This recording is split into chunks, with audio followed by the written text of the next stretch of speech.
Local train की खिड़की के पास बैठा था एक कुरियर बॉय। उम्र कम थी लेकिन आंखों में थकान साफ झलक रही थी।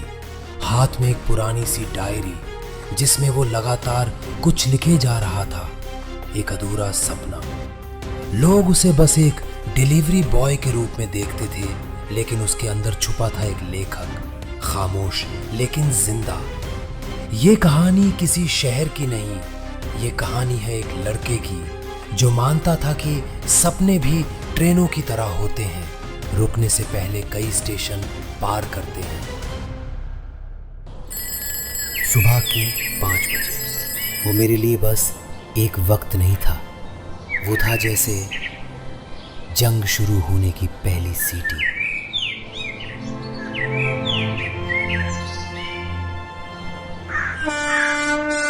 जब पूरा शहर सपनों की मुलायम चादर में लिपटा होता, मैं लोकल ट्रेन की खिड़की के पास खड़ा रहता था। एक हाथ में कुरियर बैग और दूसरे हाथ में एक पुरानी नोटबुक। नौकरी तो छोटी थी, तनख्वाह उससे भी छोटी, लेकिन ख्वाब तो उस ट्रेन की तरह थे, चुपचाप दौड़ते हुए, जिन्हें रुकना पसंद ही नहीं था। ट्रेन की खिड़की के बाहर था शहर का शोर और खिड़की के पास बैठा था मेरा खामोश छोटा सा सपना। दुनिया मुझे सिर्फ एक कुरियर बॉय समझती थी, लेकिन मैं खुद को एक लेखक मानता था।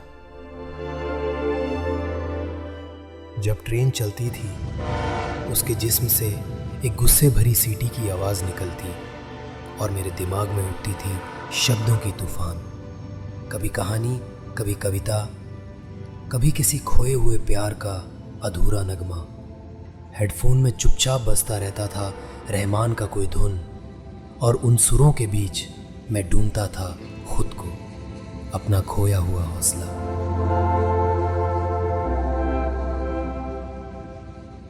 लोग धक्का देकर कहते थे, उतर जा, तेरा स्टेशन आ गया है। लेकिन मैं नहीं हिला, क्योंकि मुझे पता था मेरा स्टेशन अभी नहीं आया।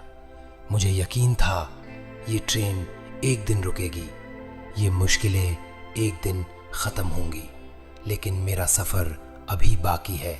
मैं अभी नहीं उतरना चाहता था, क्योंकि मेरा मंजिल बहुत दूर है। एक दिन एक बुजुर्ग सज्जन मेरे पास आकर खड़े हो गए। धीरे से मेरी कॉपी की तरफ झांका।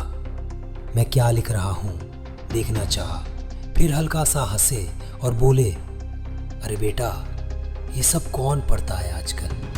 तू यूं ही अपना वक्त बर्बाद कर रहा है।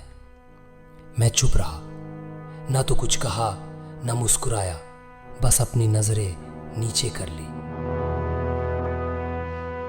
लेकिन वो एक लाइन सीधा सीने में बारूद की तरह उतर गई। उसी रात मैंने ठान लिया, चाहे कोई ना पढ़े मैं लिखूंगा, चाहे कोई ना सुने मैं कहूंगा, अगर एक इंसान भी सुने वो भी काफी है।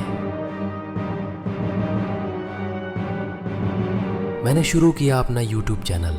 एक सस्ता सा फोन, एक टूटा हुआ ट्राइपॉड और एक अंधेरे कमरे के कोने में बैठकर अपनी आवाज रिकॉर्ड करता था। डर तो लगता था कि लोग हंसेंगे, लेकिन उस डर से भी ज्यादा तकलीफ देती थी खुद को एक्सप्रेस न कर पाने की बेचैनी। 6 महीने बीत गए, वीडियो बनाता रहा, लेकिन व्यूज बहुत ही कम थे। फिर भी रुका नहीं। लेकिन एक दिन उसी ट्रेन के उसी डिब्बे में एक मुसाफिर ने अचानक जोर से मोबाइल पर एक वीडियो चलाया और बोला, अरे भाई, ये लड़का कितना दिल से बोलता है यार, सीधा दिल छू जाता है। मैं बस चुपचाप बैठा रहा, हाथ में पकड़ा बैग जैसे नीचे गिरने को था, पर मैं तो आंखों से बहती नमी को पोंछने में लगा था। मैं कुछ कह नहीं पाया कि वो लड़का मैं ही हूं। डर नहीं लगा, लेकिन गला कांप रहा था, क्योंकि वो था मेरा पहला इनाम। पैसा नहीं, बल्कि मेरी मोहब्बत का पहला सबूत।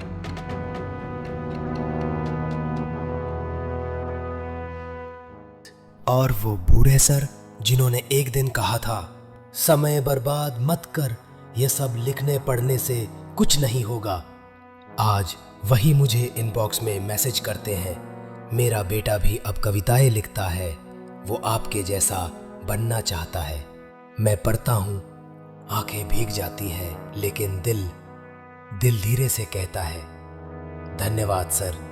अगर उस दिन आप मुझे ना रोके होते तो शायद मैं कभी शुरू ही ना कर पाता। अगर ये कहानी तुम्हारे दिल में जरा सी भी जगह बना पाए तो एक लाइक जरूर देना और कमेंट में बस इतना लिखना, तुम्हारा सपना क्या है।